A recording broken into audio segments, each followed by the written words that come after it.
शाम ढल रही थी। खिड़की से आती हल्की पीली रोशनी कमरे में अजीब सा सन्नाटा भर रही थी। अनन्या आईने के सामने खड़ी थी, खामोश, उलझी हुई और अपने ही सवालों में कैद। शादी को 5 साल हो चुके थे, लेकिन उसके जीवन में खुशी की चमक कहीं खो गई थी। राहुल, उसका पति, अच्छा इंसान था, जिम्मेदार भी, मगर उनके बीच अब बातें कम और खामोशी ज्यादा रहने लगी थी। अनन्या ने अपने बाल पीछे किए।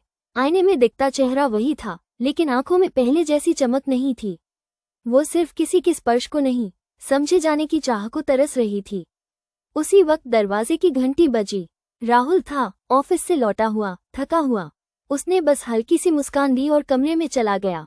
रात का खाना चुपचाप हुआ, न कोई शिकायत, न कोई सवाल, बस 2 लोग एक ही छत के नीचे, लेकिन दिलों के बीच लंबा फासला। खाने के बाद अनन्या कमरे में आई। उसने साड़ी बदली और हल्के रंग का दुपट्टा ओढ़ लिया। आईने में खुद को देखकर उसे एहसास हुआ कि उसकी जिंदगी भी ठीक इसी दुपट्टे की तरह है, ढकी हुई, मगर अंदर से बिखरी हुई। राहुल कमरे में आया, कुछ पल रुका, फिर बोला, आज तुम कुछ अलग लग रही हो। अनन्या ने नजरें झुका लीं। ये पहला वाक्य था जो दिन भर में उसके लिए कहा गया था।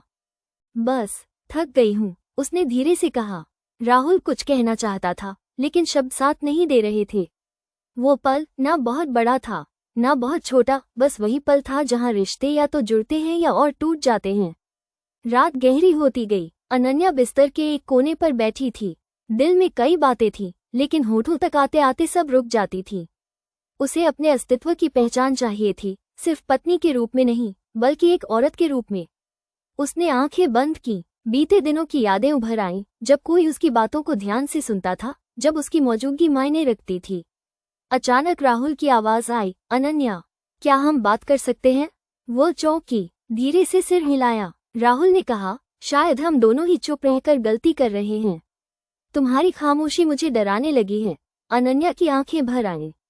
वो पल शरीर का नहीं, दिल का था। मैं बस चाहती हूँ कि कोई मुझे महसूस करे। उसकी आवाज कांप रही थी, बिना कुछ मांगे, बिना कुछ छीने। राहुल ने कुछ नहीं कहा, बस पास आकर बैठ गया। इतना पास की दूरी टूटने लगी, लेकिन मर्यादा बनी रही। उस एक पल में अनन्या को एहसास हुआ कि बोल्डनेस कभी कपड़ों में नहीं होती, वह तो आंखों की गहराई और दिल की सच्चाई में होती है।